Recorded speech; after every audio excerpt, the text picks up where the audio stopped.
करीम सल्लल्लाहु अलैहि वसल्लम ने इरशाद फरमाया कि जो बंदा दुनिया के अंदर लोगों के ऐबों पर पर्दा डालता है, क़यामत के दिन अल्लाह उसके ऐबों पर पर्दा डाल लेगा।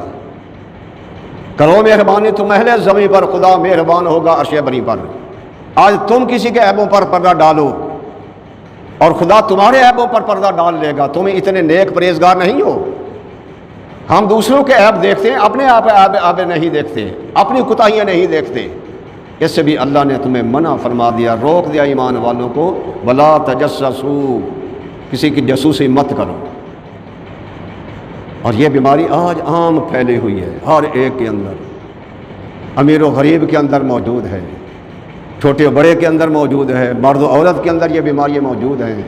जिसके साथ थोड़ी सी दुश्मनी है उसकी ऐब तलाशी शुरू कर देते हैं, फिर उछालते हैं, उसे अच्छी तरह उछालते हैं, मजमों के अंदर उछालते हैं, दो से यारों के अंदर बताते हैं इसके अंदर ये